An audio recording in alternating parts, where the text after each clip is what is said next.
tentu rasa takut itu adalah hal yang wajar.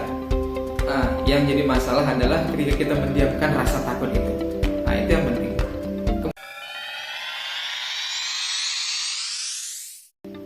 Bismillahirrahmanirrahim. Alhamdulillah, wala haula wala quwata illa billah. Pada kesempatan kali ini di suasana yang sangat berbeda, tentu yang kita bicarakan juga suasana yang berbeda, ya, tema yang berbeda seperti itu. Pada kesempatan kali ini kita akan sedikit berbicara tentang dunia keliterasian, ya, bagaimana membaca, tulis menulis dan lain sebagainya. Maka dari itu teman-teman dimanapun berada, jangan lewatkan video ini, jangan di skip, kemudian dukung terus channel ini dengan mengklik tombol merah ya di bawah ini agar mendapat notifikasi dari video-video yang mengedukasi selanjutnya. Teman-teman yang saya banggakan, dulu ketika saya berjalan di suatu tempat yang dimana tempat itu ada tulisan slogan yang bertuliskan jangan takut menulis. Saya berjalan di tempat itu, kemudian saya melewatinya saja, tetapi saya sudah membaca yang bertuliskan jangan takut menulis tadi. Bahkan saya membacanya berkali-kali, mengingatnya berkali-kali.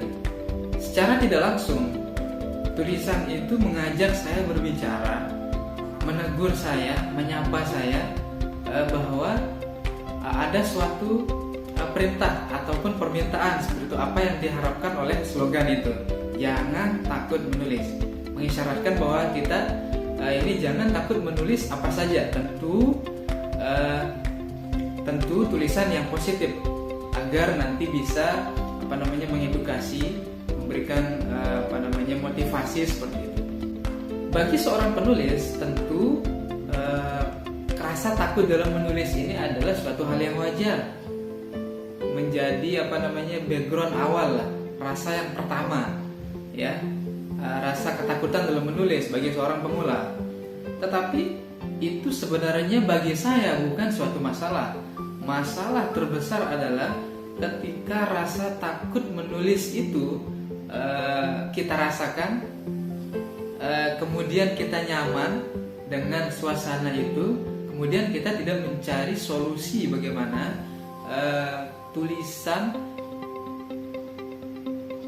bagaimana ketakutan itu bisa kita hilangkan seperti itu. Maka kita harus mencari solusi. Itu adalah masalah yang terbesar.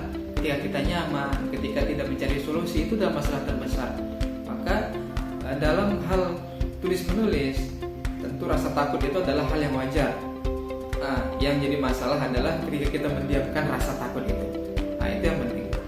Kemudian teman-teman, pernahkah kita berpikir bagaimana cara kita menghilangkan rasa takut dalam menulis? Itu yang terpenting.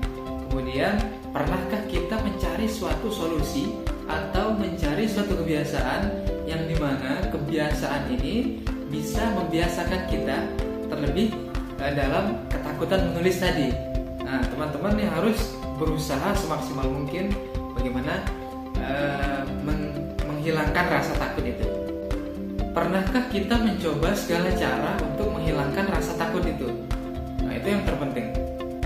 Nah, teman-teman, rasa takut dalam menulis ini adalah suatu hal yang wajar yang harus kita maklumi adanya. Yang kita harus pahami adalah bahwa rasa takut dalam menulis ini harus kita jadikan sebagai proses untuk ke depan. Bagaimana kita akan menjadi seorang penulis yang bisa dikatakan mumpuni dalam hal itu, kita harus jadikan rasa takut ini sebagai proses. Maka kita harus nikmati prosesnya agar nantinya kita terbiasa dalam hal itu. Saya yakin para penulis hebat yang kita kenal pada saat sekarang ini seperti Ustadz Habibur Rahman Al-Syirazi, penulis ayat-ayat cinta, ya. Kemudian ada Asma Nadia, ada Terelie, ada Andrea Hirata, Ustadz Akbar Zainuddin dan lain sebagainya. Itu adalah penulis-penulis yang saya tahu dan masih banyak lagi penulis-penulis yang lainnya yang tidak bisa saya sebutkan satu persatu, namun tidak mengurangi rasa hormat saya kepada beliau-beliau. Kita doakan beliau-beliau semua penulis-penulis hebat kita terus istiqomah dalam menulis, terus menginspirasi anak bangsa agar bisa mengikuti jejak-jejak beliau. Saya yakin beliau-beliau itu dulu ketika menjadi pemula dalam menulis, ya penulis pemula, rasa takut itu mungkin pasti ada dalam beliau. Tetapi ternyata beliau sudah melewati rasa takut itu. Beliau menulis dan menghantarkan beliau pada saat sekarang ini orang yang dikenal, ya, orang yang bisa memberikan pengaruh, bahkan tulisan-tulisannya bisa difilmkan, bisa mengedukasi dan lain sebagainya. Nah, jika kita melewati proses itu, maka tidak ada kata tidak mungkin bahwa kita bisa mengikuti jejak-jejak beliau, dan mungkin bahkan kita bisa menjadi lebih baik daripada beliau. Maka teman-teman, mari kita mencari solusi dengan beberapa cara, terus berpikir keras agar rasa takut dalam menulis ini perlahan menghilang dari penulis pemula, terlebih kepada kita semua, termasuk saya pribadi, karena saya memang baru saja ingin menyelami dalamnya dunia literasi ini. Dengan kita berusaha semaksimal mungkin, maka kita menulis itu bisa mengalir seperti air, ya teman-teman, praktis, ya, dan lain sebagainya. Kemudian juga dunia literasi ini memang kita harus jadikan sebagai refreshing. Tentu teman-teman di berbagai kesibukan, entah itu di perkantoran, di perusahaan, di dunia pertanian, di dunia pengajar, ya, kita tentunya sibuk dalam hal itu. Nah, kita jadikan menulis ini tempat refreshing, di mana memang menulis itu harus ada mood dalam menyelesaikannya, tetapi setidaknya ada kombinasi.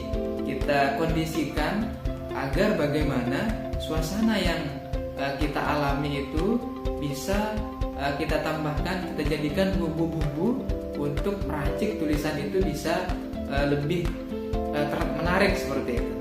Suatu kesempatan kami pernah berdiskusi dengan seorang penulis yang terkenal di Indonesia. Kami bertanya, apa saja kunci kita bisa menulis dengan lancar ataupun mengalir dan lain sebagainya. Beliau mengatakan 3M. 3M itu adalah membaca, menulis, dan menulis. Itu adalah simple tetapi berat untuk dilaksanakan. Kemudian terakhir, teruntuk kepada teman-teman yang sedang menyelesaikan tugas akhir, entah itu makalah, entah itu skripsi, tesis, disertasi, dan lain sebagainya, kita harus memasang strategi dari awal. Kita harus memastikan bahwa strategi yang kita pakai ini ampuh untuk menghantarkan kita ke garis finish. Kemudian kita harus jadikan tugas kita ini sebagai prioritas, dan kita kerjakan atas dasar cinta. Karena cinta ini menghantarkan kita kepada yang sulit menjadi mudah, yang berat menjadi ringan, kemudian yang tulisan setebal apapun menjadi tipis rasanya. Itu tidak akan hadir kecuali kita tidak menghadirkan cinta dalam hal apapun. Kita harus menghadirkan cinta dalam suatu kegiatan kita, apapun itu. Ketika ada atas dasar cinta, maka pekerjaan itu akan terasa ringan. Kemudian jika saya boleh meminjam kata-kata guru kami, dia mengatakan menulis apapun itu, jurnal, skripsi, tesis, disertasi, apapun itu, novel dan lain sebagainya, yang terpenting itu adalah selesainya. Yang terpenting itu adalah selesainya. Karena kalau sudah selesai tulisan itu kita bisa memodifikasinya, kita bisa memperbaikinya sesuai dengan apa yang kita inginkan. Dan idealisme dalam menulis itu memang sangat kita butuhkan, bahkan harus, ya, karena kita harus mentargetkan tulisan kita ini menjadi tulisan yang baik. Maka kita harus patok kapan harus selesai, namun jangan juga terlalu tinggi karena mengakibatkan terlalu lama selesainya dan bahkan kita mundur, tidak bisa menyelesaikan tugas itu. Maka silahkan diatur, silahkan dikondisikan sesuai dengan kemampuan terbaik kita. Ingat 3M, membaca, menulis, dan menulis. Terima kasih atas segala perhatian. Itu saja yang bisa saya sampaikan pada kesempatan kali ini. Semoga bermanfaat, semoga bisa bertemu di lain waktu. Terima kasih. Assalamualaikum warahmatullahi wabarakatuh.